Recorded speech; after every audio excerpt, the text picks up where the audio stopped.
Well, good afternoon, everyone. On behalf of Aberdeen Performing Arts and all our festival partners, welcome to Granite Noir 2021.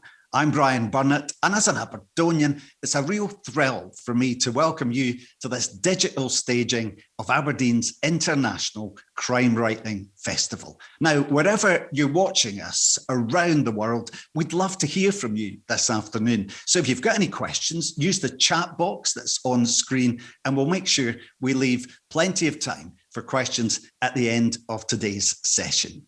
Now, in the old days, writing a crime was a much simpler affair. You finished your book, you handed it in to your publisher, and you retreated to your lonely attic to write the next. Agatha Christie never had to update her Instagram, and Raymond Chandler never worried about whether he should do a TikTok or not. Our guests this afternoon have not only embraced social media, they've used it as a way to pay it forward, to inspire and to encourage others. They've done it through Twitter book clubs, virtual writing retreats, and YouTube videos covering everything from publishing to procrastination. And I'm certain they've got lots of interesting things to share with you this afternoon. Let me tell you who they are. S.J. Watson is best known for his debut novel, Before I Go to Sleep. It sold millions, won a shelf load of awards, and was turned into a film starring Nicole Kidman and Colin Firth. This is his latest book, Final Cut, which was published in paperback earlier this month. And it's about a documentary maker who finds herself in a small coastal town that is laced with mystery and has deadly secrets. And trust me, we've got lots of places like that in the Northeast as well. Catherine Ryan Howard is the Irish novelist whose latest book, The Nothing Man, found itself in lots of top tens at the end of the year. And it's easy to see why. It is a brilliantly plotted book within a book, all about a serial killer who realizes that the survivor of one of his attacks has written a book about her search for the man who massacred her family. It's the kind of book that when you read it is so gripping, it has you checking that the doors and the windows in your house are locked. And finally, Will Dean and The Last Thing to Burn. It is a tense and claustrophobic book. Will's best known for his Tuva Moodyson series, and this is his first standalone novel. It has been devoured by fans and critics. The Observer rightly said it was their thriller of the month, and The Guardian said it's one of the most horrifyingly compulsive thrillers you'll read in 2021. Welcome to all of you. It is great to have you here virtually. Before we get into chatting to each of you, let's go around the houses so we can tell everyone where you are and describe your location. Although I've got a funny feeling that Wales going to win this game. Catherine, let's start with you. I'm in Dublin, a very, very rainy Dublin, sitting at my kitchen table. So delighted to be here without leaving the house. And Steve, what about you? I'm in Brighton. In a half-painted living. It's only now I realise I got that far with my decorating and then stopped. That's where I ran out of paint. So I'm in a half-painted living room in Brighton. And Will, what about you? I'm also in Brighton. No, I'm not. I'm in Sweden in a remote forest. I live at the centre in a little clearing in a cabin. It's like 3 or 4 foot of snow outside, and this is. Thank goodness mobile broadband works. I'm doing this through my phone, and Swedish broadband is very. For someone who spends their life conjuring up dark stories, is that not the worst place ever for a crime writer to live? You know, in a cabin in the middle of a remote forest. I mean, don't tell my wife that. No, I think it's kind of the opposite. I feel extremely safe around trees, around thousands, hundreds of thousands of trees. I feel extremely safe. I kind of trust trees, you know, where you stand with a tree. So it's when I'm in cities that I'm kind of looking in the shadows and I'm thinking about, you know, what's going on in that apartment where I can see a light on in the middle of the night. That's where my imagination goes wild. But in the forest, it's all very safe. I promise. Before we get into today's chat and the great advice that we're going to have for anyone who wants to write a crime novel. Let's talk a little bit about your most recent books. And Steve, let's start with you with Final Cut. You're returning to what seems to be a favourite theme for you, neurological conditions and this idea of unreliable memory. Why do you find that so interesting? I don't know, really. I don't question it too much. I do find it, I suppose I come from a medical stroke scientific background, so I suppose I have that interest. I've always liked psychology, and the books that I've always really enjoyed reading and now enjoy writing are the books in which, you know, ordinary people are thrust into extraordinary situations.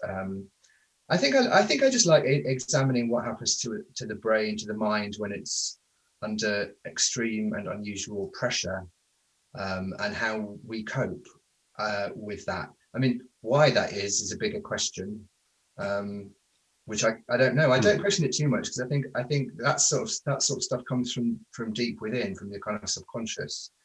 And I think if I tried to make it conscious, I would probably just screw it up. So I just see what comes out. I try to just get out of the way and see what comes out. But yeah, that's what always emerges. A lot of the book is about this idea of people sharing bits of their lives, people uploading clips to social media. Is that a kind of fertile ground for you as a writer, that as a nation now, we do kind of overshare? I think I just find it endlessly fascinating. You know, when I was in my 20s or whatever, I went on holiday and I would take maybe 36 photos or 72 if it was a fortnight. You know, I would take two films and then I get them developed in Boots or Super Snaps or whatever months after I got back. And it was a very different thing to now, where most people are walking around all the time with a camera in their pocket and a video camera in their pocket. I mean, you know, camcorders were like £500 when I was, you know, well, you know, I'm still like, I don't know, 15 years ago or whatever. So nobody took videos. So I suppose really, you know, my second book, Second Life, in a way, was about the way that social media and the internet allows you to hide behind a different persona. You know, we've all heard stories of people who pretend to be one thing online and then it turns out they're something completely different to either a greater or a lesser extent. And this book, though, is much more about how actually I think we can find ourselves exposing more than I suppose we thought we intended to or we wanted to in social media. I think it is a fertile ground, yeah, because I think it's a new world, really. I mean, you know, I've got friends younger than me, and it's all they've kind of known, and I think it's a very different way of looking at life almost. This urge to document, to curate who you are online, to curate how people see you, to care about how many likes you get. I mean, it's just a different and very immediate way of judging your self-worth, which I think is perhaps, well, I don't think it's a good thing. And yet we have it. So what do we do with it? Do you hide? You've said about this book that you put so much of yourself into this book, but you've hidden it really well. Should we be looking for the clues here as to who you are? No. I don't know. I mean, I think I don't know what the others think, but I think every book you put yourself into, but I don't always know where. I mean, I remember before I go to sleep, when I first gave it to my agent, she said, "Where are you in this book?" And I very confidently and cockily replied that I wasn't in the book at all. It was complete fiction, nothing to do with me. But you know, 5 years, well, not even 5 years, 2 years later, I look back at it and thought I'm on every page of that book. I think now it's still not a conscious thing. I still don't know where I am in the book necessarily as I write it, but I'm much more aware that I am in there now. The other two are nodding in recognition of that. Well, can we find you in every page of your book? For sure. In like Steve said, in a really subtle way, in a hidden way that I don't really understand or want to look at head on. You know, I don't want to shine a light on that. It's just something that happens. But especially a lot of earlier relationships, you know, family relationships, friend relationships, they inform how a character is feeling often in my novels. So it's a very subtle thing that nobody else in the world can probably recognize, you know, even my mom or my wife, even myself. But yeah, I mean, you draw upon everything you possibly can, you know, to make a character authentic. So it's bound to end up in there. Catherine, do you keep it well hidden? Could your friends and family spot you in the books? I hesitate to even talk about this subject because they're all convinced that they know exactly who everyone is supposed to be, that so-and-so in this book is based on Auntie Mary or whatever. And I'm like, you do realize when you say that, you're accusing me of having no imagination whatsoever, that I have to like use real things. I certainly do think, I especially think with your first novel, try as you might, you can't keep yourself out of it. In my first one, like looking back now, it's so funny because of course I wrote it before I had a book deal or anything, and the main guy in it is trying to be a screenwriter and everyone is telling him to stop and get a real job, and it's finally just happened for him. And that definitely, you know, that was like write what you know, I think a bit for me. But you know, it has to come from somewhere. Like, I love the magic of books in that they are stories that come from nothing, but there's a lot of benefit to the advice, write what you know. I prefer to say use what you know. So I repurpose a lot of things. I used to work as a hotel housekeeping supervisor in a massive resort in Florida, and that got turned into cleaning cabins on a cruise ship in my first novel. So, you know, there's lots of bits of my real life in there, but I would hope they're well disguised, and at the end of the day, it is fiction. And I say that to the Howard family in particular. Let's talk about The Nothing Man, your latest book. It is so gripping. I absolutely loved it. Although there were points where I felt he'd actually been in my bedroom, going through my drawers as well. It starts as Catherine Reinhard, The Nothing Man. Then 6 pages later, we're presented with The Nothing Man, A Survivor's Search for the Truth by Eve Black. Tell us about this idea of 2 books within each. That kind of came from 2 different places, which I find with me, ideas often do. It's the meeting of 2 different random thoughts. The first was that I read Michelle McNamara's I'll Be Gone in the Dark. But crucially, I read it a week after its subject, the Golden State Killer, was arrested and identified after, I think, 2 decades. And that's what her book had been about, was her search to identify him tragically before him. But it's an amazing true crime book, and I think it will go down as a classic. But what I became obsessed with was it had come out, it had huge publicity, it was a #1 New York Times bestseller. And there was a 2-month lag between that and him getting caught. Did he read it? And if he read it, what was his reaction? Did it feel to him like he was reading about a different person? Did he feel guilty, or was he kind of reliving his past glories? I just could not get these questions.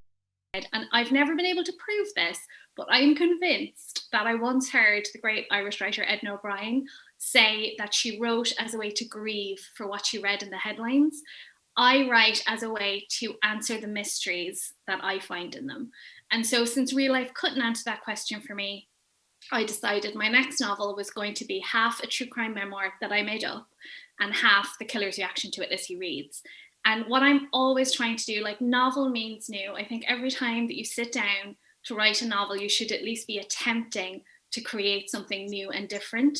And so for me, I tend to do that through form and originally I had, you know, extracts from the true crime memoir in the book, but then during a bout of procrastination, where all my good ideas come from, because I do a lot of procrastination, I thought, what if the whole book was inside? And then I drove my publishers mad, like getting them to change it to her name on the running heads on those pages and all those. I just loved it. I just felt like, let's push this as far as we possibly can, because I wanted people to feel like it was real. I'm sorry I made you feel like there was an intruder in your bedroom, but also I'm not sorry at all.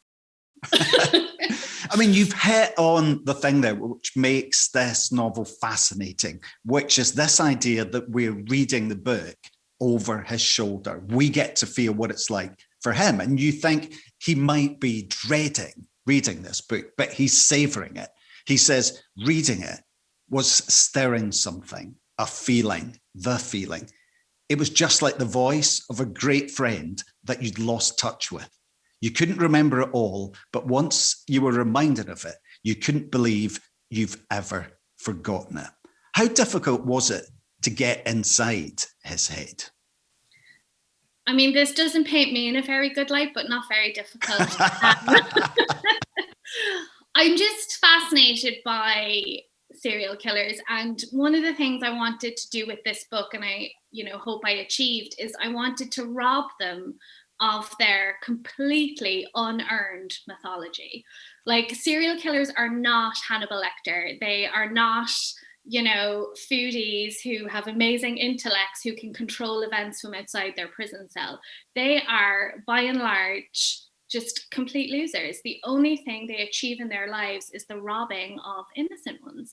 And, we have this idea from us, from crime writers, from Netflix, from Hollywood, that they're hyper intelligent, that they travel all over the place, that they outwit police. But the truth is, and I hunted down an FBI study that said all this, they're not the things we think they are. And so what I wanted to do was take the Nothing Man, whose real name is Jim. That's not a spoiler, you find it out like page 2. And I wanted to show him as the ordinary, failure of a man that he is. So in that case, it's not that difficult to get into the head of a perfectly ordinary man. The killing is not something that makes him exceptional. It's, the worst thing he ever did, and he shouldn't be mythologized for it. Well, let's talk about Last Thing to Burn. It has been described as tense, as claustrophobic. It's addictive. It's the kind of book that makes you feel physically tense across your shoulders when you're reading it. And I think the common thing that people have talked about when they've been reading it is that they've stayed up all night to finish it, which is quite apt. I think just about everyone who's picked up this book has done it. That's quite apt, because I did read that was kind of how it was created as well. Tell us about that experience. About writing the novel. Yeah, and the idea of it, where it came from. I feel like whenever I talk about this, I should have some kind of health warning or disclaimer, because it's not a recommendation in any way. But yeah, I had the idea 2016 at midnight in bed, just about to go to sleep, in that wonderful time between wakefulness and sleep, where your imagination is like almost childish again. Anything can happen. And I had the idea, I saw in my mind's eye, from an aerial perspective, I saw fenland, agricultural land, which is where I'm from, where I grew up. And I saw a huge farm with a tiny little farm cottage right at the center. And I saw a woman in my mind's eye who was going in and out of the farm cottage all day long and walking around it, but she never went very far away from it. And I came to understand that she was desperate to get away from this place and from this man, this farmer who was holding her captive, and from this life, but she could never get far enough away because the distances were so huge. She could always see on the horizon roads and traffic and churches, but she could never quite reach that place. But yeah, the first draft I wrote in 2017 in 3 weeks. So that's the unhealthy part, where it's difficult to explain. I visualize and research for about 6 months, and then I get to a point where I'm really itching to write it. Like it's almost kind of bursting out of me, and then I have to sit down and commit to it and write kind of 2 scenes a day. That's how I do it. And I never really get out of the main character's head for those 3 weeks. So when I was writing it, I had, exactly as you described, I had that physical sensation of like a knot in my stomach every day when I was writing. And I don't have that with the Tuva Moodyson novels, because they're not quite as immediate and as intense. There's a lot more light and shade and humor and friendship in those novels. But with this book, it's so intense that I felt a great deal of kind of concern for the main character all the way through. The Tuva books are fantastic because they've got this huge cast of eccentric characters. This novel's essentially a two-hander. Was that scary to write for you? It was, yeah. I think all writing's scary for me. I find it really, really difficult. And I feel like if I'm going into a first draft and I'm not scared and excited, then I shouldn't bother writing that first draft. I should move on to the next idea. And with the Tuva books, I'm really excited to dive back into that fictional town and meet those characters again and work out what Tuva's doing. That excites me. But with the standalones, I'm excited because they're quite wild and like anything can happen. And the main character doesn't necessarily need to survive at the end of the book. And I'm not sure what's going to happen at the end of the book. So it's very thrilling for me. There's a lot of momentum and natural energy there for me when I write this kind of book. But yeah, I was scared. I'm always scared, but I was perhaps more scared with this. I can definitely recommend all three of them. You can buy them from waterstones.com, which is our book-selling partner at Granite Noir. We're talking about this idea of this online life that the three of you have and all the other stuff you do apart from writing books. What's the split? Catherine, how much time do you spend doing all that other stuff, the business of being an author, compared with the time you spend actually writing?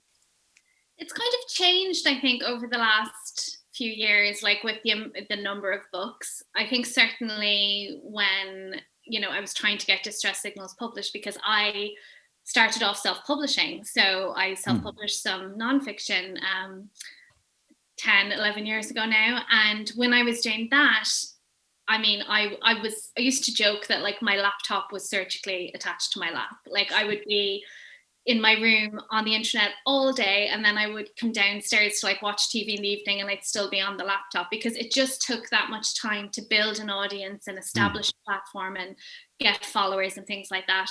But as time has gone on, I have pulled away from it because it is so time consuming and I don't enjoy certain aspects of it as much as I used to. Cough, Twitter, cough. So now I'm on Instagram a good bit. And as I said, I have a black belt in procrastination, but Twitter and Facebook have just kind of gone away from me. And also I stopped blogging. So these days I would say it's 90% writing, 10% internet, but it was the other way around to begin with. Steve, it sounds like you're the opposite. You spend so much time curating your brilliant Twitter Bit Club. It's a wonder you get any time left to actually write your own stuff. What's the balance like for you? It's not actually as onerous as you might think. And I think particularly during lockdown, I'm spending a lot of time on Twitter anyway. So it just feels like at least now I'm spending that time doing something which I'm not just kind of wasting. It feels like a worthwhile thing to do. And actually just, I find the book club really fun because, who wouldn't want to just chat to an author, about one of their books and have other people, joining in. So actually, I just really enjoy it. I think for me, it's funny, I don't spend that much time. I think with social media now, I think when I first began, I think around about the time before I go to sleep in Second Life, perhaps, it was much more curated. It was much more, how do I want to appear to the world, perhaps? Whereas now, I think I'm just me. I'm just like, actually, I only really want to say something if I feel I've got something to say. So I don't sort of sit down and kind of compose a strategy around my social media, although some people suggest they probably ought to. Yeah, I think sort of earlier, probably almost a year ago now, when the first lockdown happened, I think I just made the decision to just be myself, and actually to try and be positive, because I thought there were plenty of people out there who are kind of being negative on social media or being overly political. I'm quite a political person. I have quite strong opinions, but I just decided not to put them out there on Twitter because a bit like I'm getting the sense from you, Catherine, that sort of you feel Twitter can be a bit of a toxic place, and it can. Yeah. But I find book Twitter to be really nice. So I agree with that. Like, yeah. I think the book community and writers on Twitter are lovely. And that's why what you're doing is so great, because you're actively injecting some loveliness into it. Oh, thank you. I never thought that would be. But yeah, so I just really enjoy it. I think if I didn't enjoy it, I wouldn't be able to do it. I think you can always tell when someone is doing social media and so on because their publicist has told them they ought to, or, because it never comes across as being natural. So yeah, I just try and do what I would normally do. And well, I guess living in a remote moose forest, you don't have the distractions that we all have. No, I don't. Not that you have that many distractions these days at the moment, but yeah, we even in a normal year, we don't have cinemas, bookstores, shops, restaurants, cafes. I haven't had a takeaway for 10 years. It's all like wood chopping and clearing ditches and walking my dog. There's not any normal distractions. So I do love that idea of jumping onto Twitter when I have 10 minutes to see what my fellow writer friends are saying and to find a new book, that someone's recommending. I love that. And I genuinely love Twitter. But like Catherine and Steve were saying, that's partly because like I'm just in book Twitter. I don't really stray from that.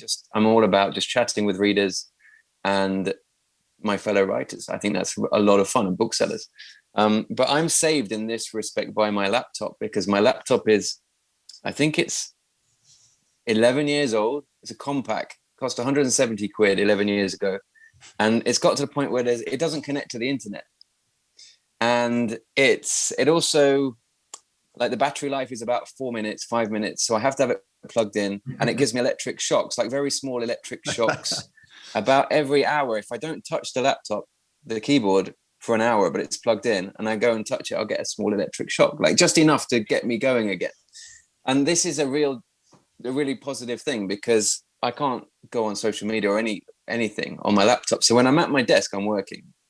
My phone isn't there. And then when I go away from that space, like away from that storytelling space, then I'm with my phone and I can do social media, and I can only do the stuff that I actually enjoy. I don't do anything I don't enjoy. So I'm not good at Facebook for some reason. I don't really get it. It doesn't mix well with me. So I don't really use it. And I don't really care if I'm missing out, because I just don't have fun with it. Whereas Twitter, I just love it. So I'll use it. So would you two agree, is this our first writer's tip of the afternoon then? Get yourself a computer that doesn't have the internet. I'm absolutely taking a hammer to my laptop once all is over. Yeah, Will, you could market that laptop. You could. Yeah. It gives you an electric shock if you. Yeah, you could. Can I get one? You can buy it for 20 quid if you want, Steve. Okay. I'm looking around the room here, and I suspect I'm the only person who wrote on typewriters before computers. Yeah, absolutely. That is definitely the case. And that was brilliant. It was a great discipline, because you couldn't do anything else other than get on with the thing you were meant to do. Is it too tempting having, Catherine, you're a great Instagrammer. You know, your feed there's lovely. It's brilliant. Is it too tempting for you having that there all the time? I mean, I've never actually made a deadline, so the answer is yes. I live alone, and like, we have been on lockdown now for over a year, so a lot of my contact with the outside world is social media. And like Steve said as well, like from the absolute beginning, like more than, I think I signed up for Twitter in 2009. Like, I have never done anything except be myself and use it when I want, how I want. I have never done any like I should be doing this, I should be doing that. And so I do it because I genuinely enjoy it. And I really like Instagram. I think everyone on there thus far is lovely. And, you know, there's a great book community on there as well, Bookstagram. So for me, it's certainly a distraction. And I have done so many things. Like, at various times I take Instagram off my phone, I put it in a different room. It got to one stage with the last book where I had to unplug the modem from the wall, which was it's in a very awkward place. That was quite, that was a big move. But it is a distraction, but it's also, you can't just lock yourself away in a turret and write in the dark all the time. Like, the reason we're writing books is because we want to connect with people, and the best thing that can happen is someone can tell me,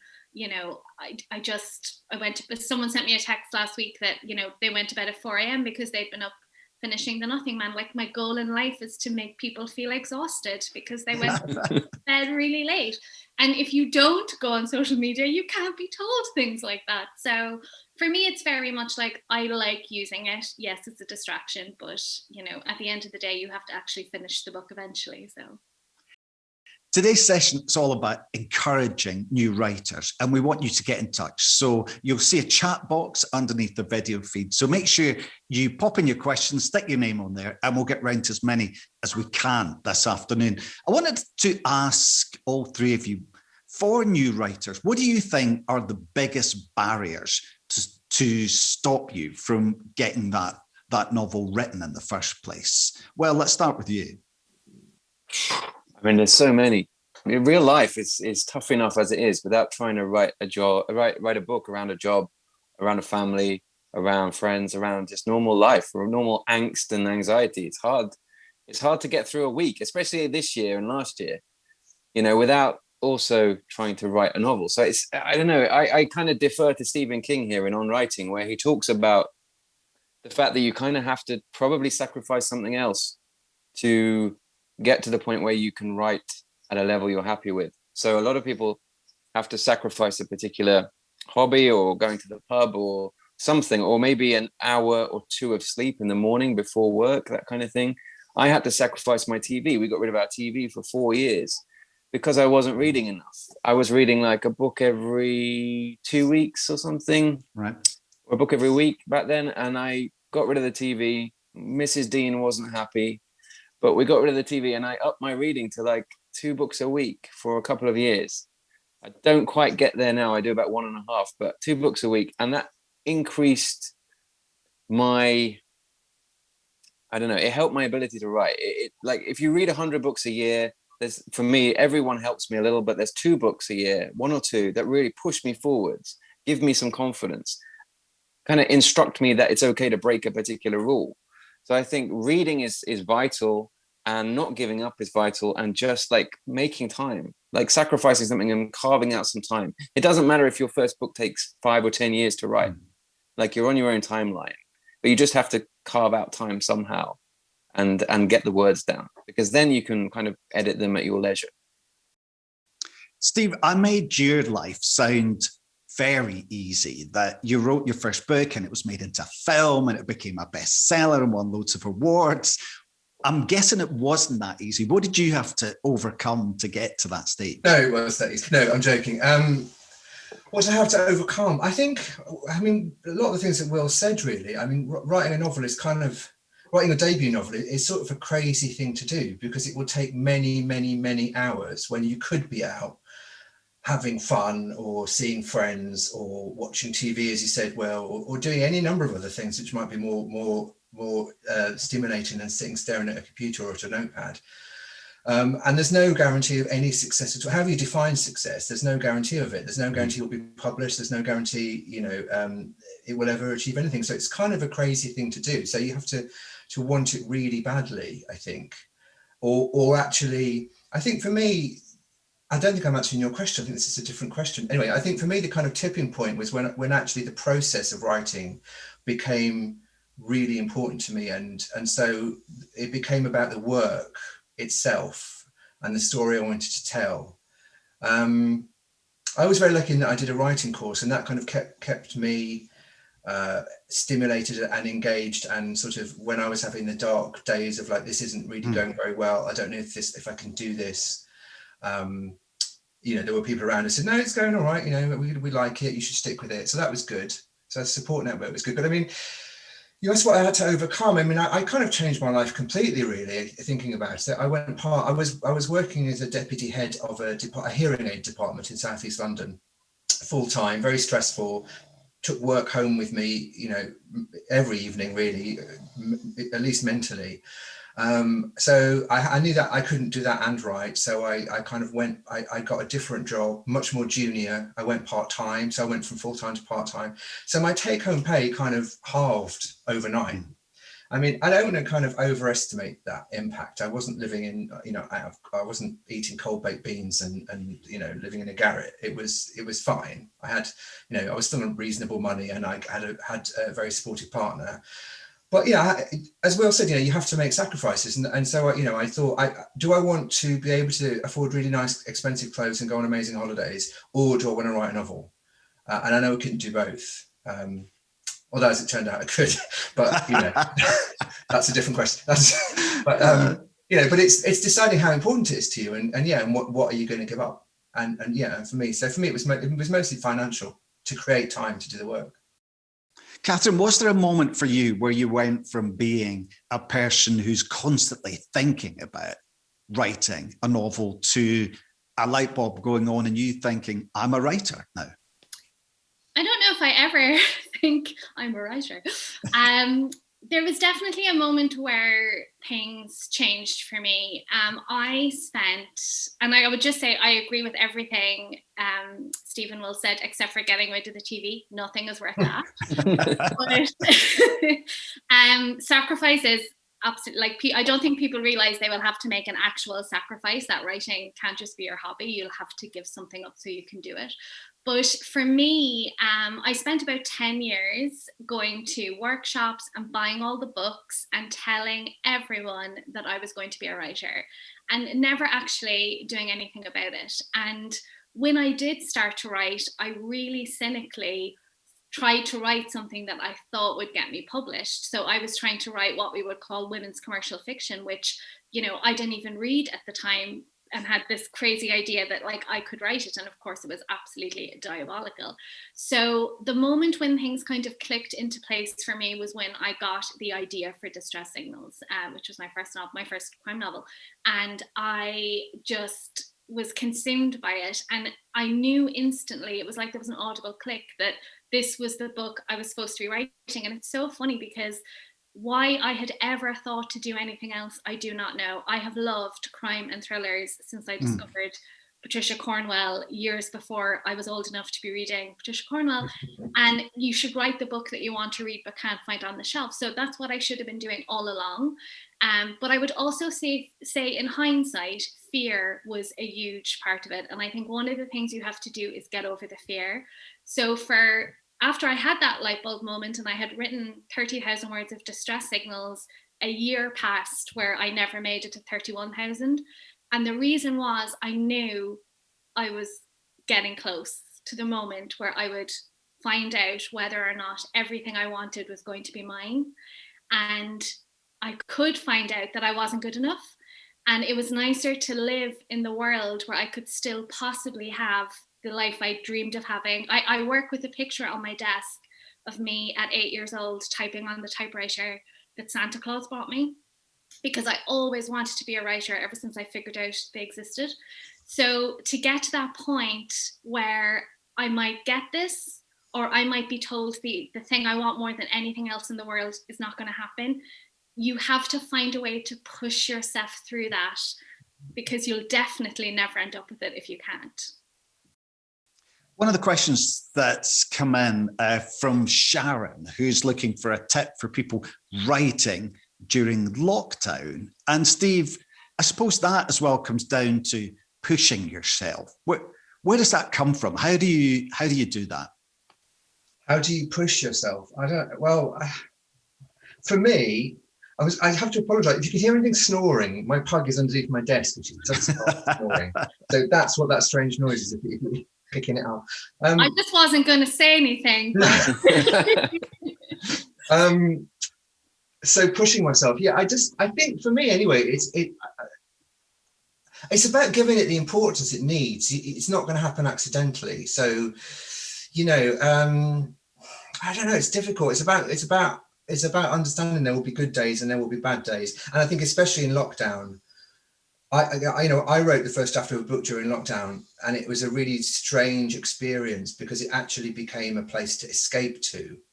But I think I was lucky, because I think a lot of people, and I don't know what the others feel, but I think a lot of people found it really difficult to write during lockdown.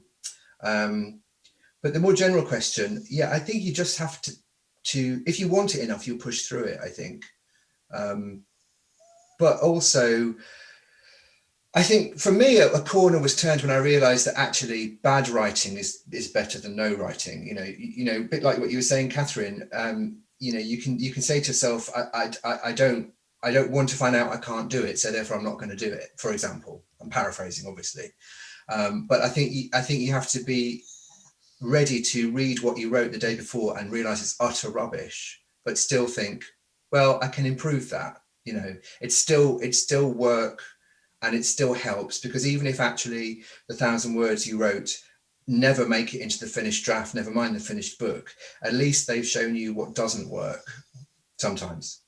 Be prepared to do bad writing, I think, and just do it. I have to stay in the world of the book pretty much. When I'm writing a draft, I have to stay in the world of the book every day. Sometimes that's 50 words, or which I'll cross out 49, But I mean, I spend a bit of time in the world of the book every day. Well, that must have been hard for you with Last Thing to Burn, which is such a kind of dark place. Were you able to stay in your book every day, or did you have to take time away?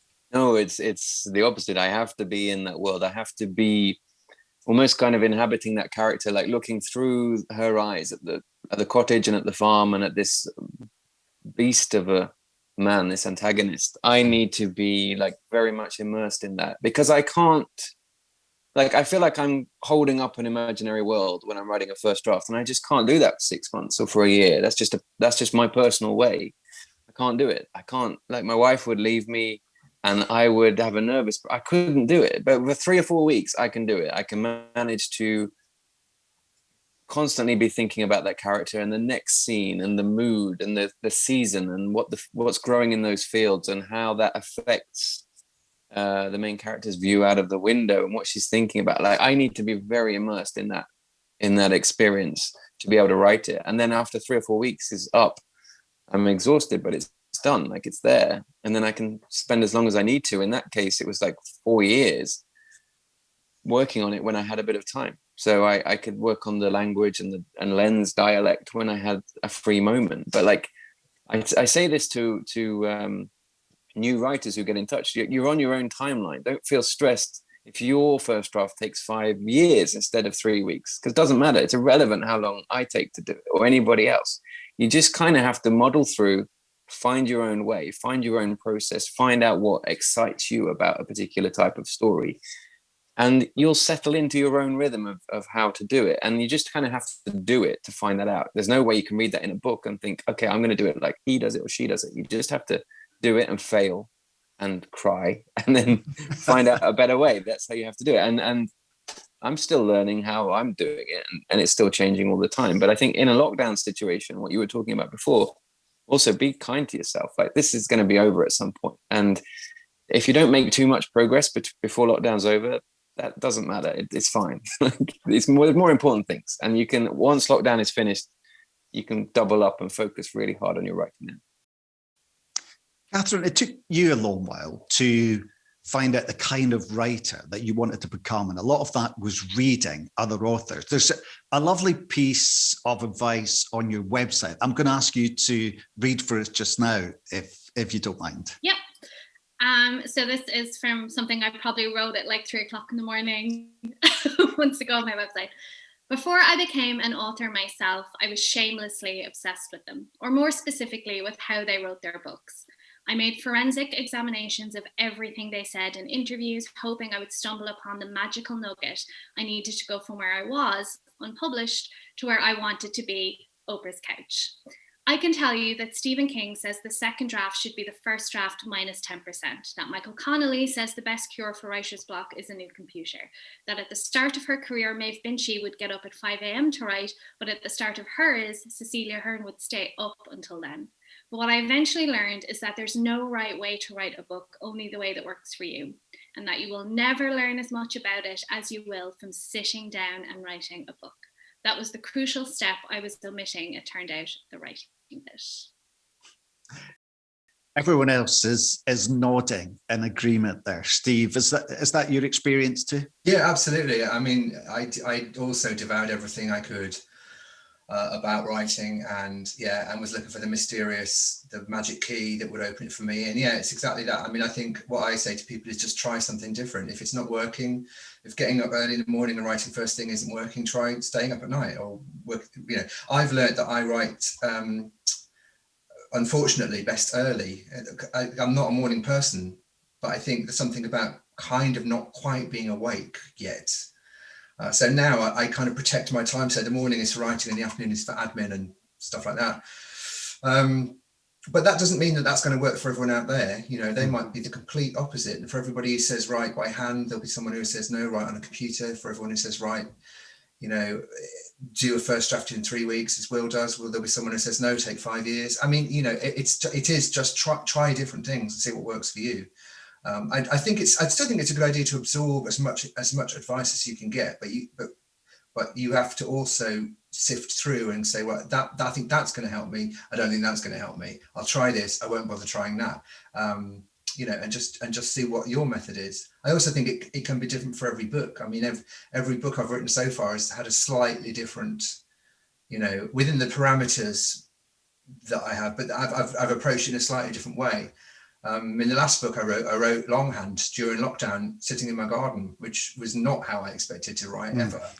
I know Niven Govindan, whose new book is just out, and it's fantastic. He wrote his last one wrote it on a typewriter, as you were saying, Brian, that you did. I mean, and that's obviously that worked for that book for him. But you just have to try stuff. Well, do you know when you found that magic key that Steve was talking about there? When it all fits together and you find your groove? Is anyone? We're all stunned in silence. No.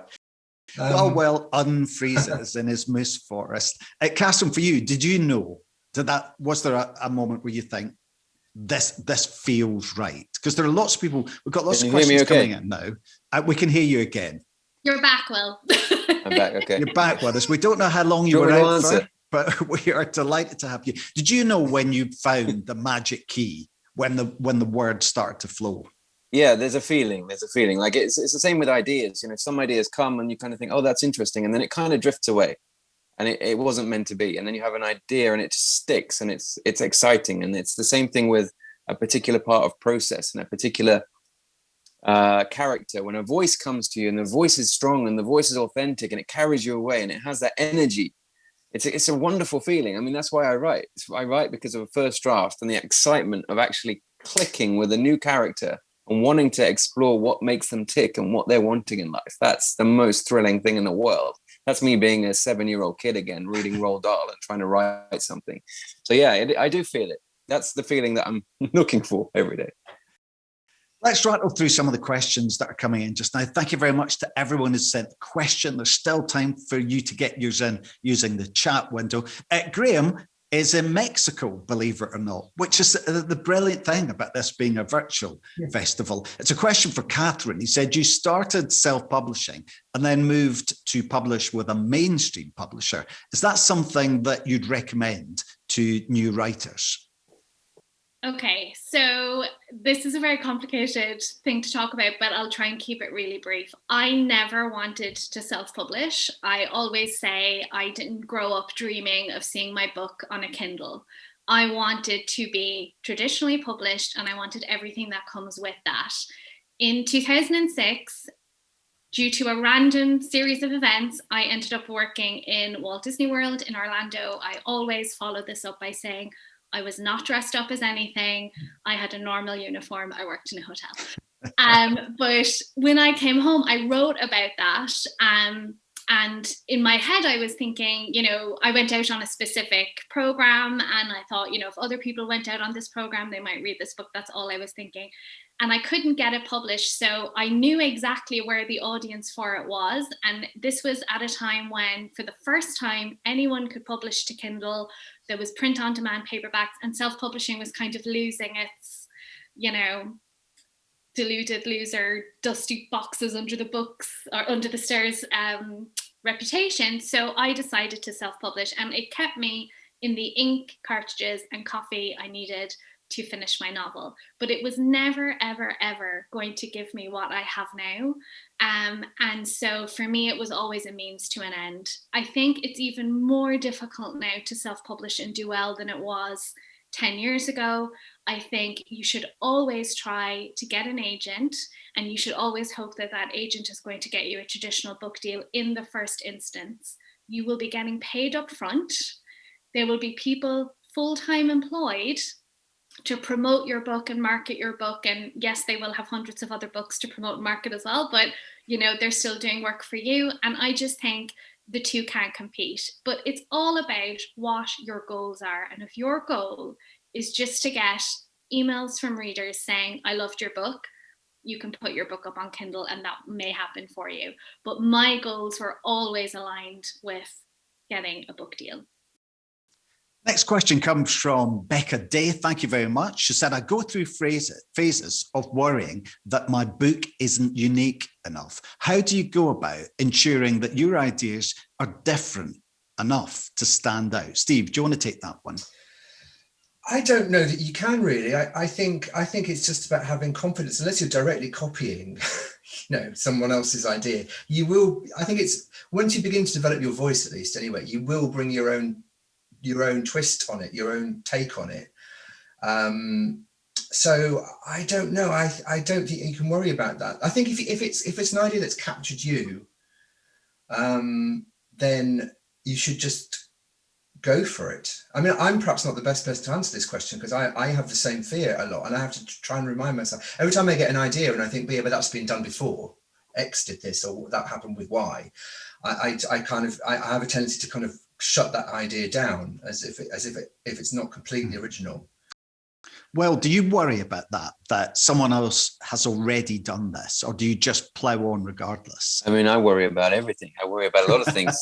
This is just one of those things that I worry about, but I don't worry about this as much as a lot of the other things. You know, I mainly worry about my writing and whether I'm doing my characters justice. That's what I worry about. And I worry about if I'm going to get to the end of the book and if it's going to make sense and if it's going to match up with the beginning of the book. But in terms of originality, like, what the hell does original mean anyway? Like, most stories have been told and we're all doing our best to tell the stories that pop into our heads. It's not a scientific thing. And I think if you do it your own way and you kind of authentic to the idea that you had at the beginning, it's unlikely to be exactly the same as anything else, and it'll be your story. You'll put your spin on it. As readers, should you say, right, this happened to me. So I came up with the idea for distress signals. I thought I'd had the greatest idea in the history of the world, someone using maritime law to get away with murder. And 3 months before my book came out, I found out that Ruth Ware, who by then was already a New York Times selling author, had read the same article and got the same idea. And you know what? It was fine. It was fine. I think your voice and your execution of the idea is far more important than the idea itself. Mark wants to know, when you sit down to write, do you know how the book will end, or do you take yourself by surprise as the story unfolds? Well, what about you? I have a vague vision of what's going to happen at the end of the book, and I have a vague vision of all the kind of the major scenes in the book and the major characters, but I don't want to write anything down. I don't write any notes before I start a first draft, because I want it to be kind of just in my head, and it can change when it needs to change, and things can surprise me. I want to be surprised. So the ending, I kind of know what's going to happen in rough terms, but sometimes something else will happen as well, or there'll be a twist that I never saw coming will just come to me that morning. And again, that's what I live for. That's what excites me when I'm writing first draft, is I don't really have full control over it. I have an idea of it that gives me some confidence that I can start, but in terms of like the ending, I don't know exactly what's going to happen, but I have a rough idea. Struan's got a great question. How many stories or novel ideas have you scrapped or not seen through for one reason or another? Who's got the most then? I have one. That's it. I have one. So when because I'm really monogamous with my ideas. I only ever have the one I'm working on and the next one. I'm not one of these writers who's like, oh, I have loads of ideas and I don't know, like, go away, those writers, because that's not my experience. Give me some of your ideas. So when lockdown hit, which was March of last year here in Dublin, I had to ditch the novel that I was working on because I just couldn't do it. It involved a nightclub and international travel and all this kind of stuff. So I had to put it away. That's the only one that I have ever abandoned, because I plot in advance, so I always know I'm like good to go with my ideas. And instead I wrote a novel set in lockdown that will be out in September, and God only knows how that's going to be received like that. But Steve, what about you? Have you got a pile of ideas you've rejected or abandoned? Well, in a way, I mean, it depends. I mean, yeah, I've got notebooks full of things I've scribbled down in the middle of the night. I mean, I once woke up and I found I'd written down in my notebook that I keep by the bed, make everything orange. I don't know. I don't know what I meant by that. I mean, I still don't know what I meant, but it made perfect sense at 3 a.m. when I woke up. So does that count as a scrapped idea? No, not really. But I mean, I would say there were two books that I've worked on and then, I mean, like spent a substantial amount of time on, and then decided this isn't really going to work, or this needs to be scrapped. So I would see Catherine's one and raise her one and say I've got two. Well, can you recycle those ideas? for me, that's a terrible idea. But I think each writer should do what they want to do. Like, everyone's different. But for me, like I need to have that excitement about an idea that's fresh and it has that kind of energy about it. I can't go back to something that didn't work years ago, and I just don't want to do that. I need the next thing. It's always the next thing for me. I don't like looking back. So I have a novel locked in a drawer, which is the novel that I wrote before Dark Pines, which is a novel I spent years on, which didn't get an agent. I got rejected quite rightly by like every agent in the world for that book. And it didn't make it through the slush pile process. And that was my apprenticeship book. So that's the most important book I will ever write, and nobody else will ever read it, because that's where I learned everything. I didn't go on any courses. That book, rewriting it until the point where it was almost getting, full requests. It almost got me an agent, and then I pulled it away because I didn't want it to be my debut. That bad book that's fundamentally flawed, that's locked in a drawer, is the most important thing I will ever write. That's where all my hard lessons were kind of learned. I'm interested in you as this thrill seeker that's got to be challenged, that's got to be excited. For you two, Catherine, let's start with you. Is there this compulsion to write, to finish a book and get on to the next one? I mean, Will just makes me laugh because the least favorite part of the entire process for me is the first draft. I absolutely hate it. I would edit and write and rewrite and polish like forever. I love that process, but I hate writing a first draft because it's just, so much pressure. I definitely feel a compulsion to write. Like, I haven't had any I'm actually more productive. I know everyone will just hate me after this, but there's literally nothing else to do. I'm more productive in lockdown than I was previously because I'm robbed of all my distractions. And, I finished the final draft of the book that's coming out in September a few weeks ago. And up until that point, I was like, looking forward now to just lazing around doing nothing and, reading and whatever. And within a couple of days, I was starting the next one because I missed that feeling of, that forward motion of the story at the desk every day. So I don't know about thrill seeking. I'm very risk averse and I don't like roller coasters or anything like that. And I hate first drafts, but there's definitely a compulsion to write. Steve, do you recognize that feeling? Oh yeah, absolutely. And that's why I struggle with when I'm planning books sometimes, because I like the process of putting words down and telling the story. And so I wish I could be more like Will, who doesn't write plans and just goes for it. And yeah, that's a really appealing way. But whenever I try that, I end up writing myself into the worst black holes possible. So yeah, I have to plan to. Yes, but it is a kind of a compulsion. It's interesting what you were saying, Catherine, about monogamy, because I think sort of when I'm writing a book, it feels like that's the book I'm married to. And it's nice, we're getting on okay still, but the thrill has gone to an extent. And then a new idea will appear over my shoulder and it'll be like tapping me and going, I'm quite hot, aren't I?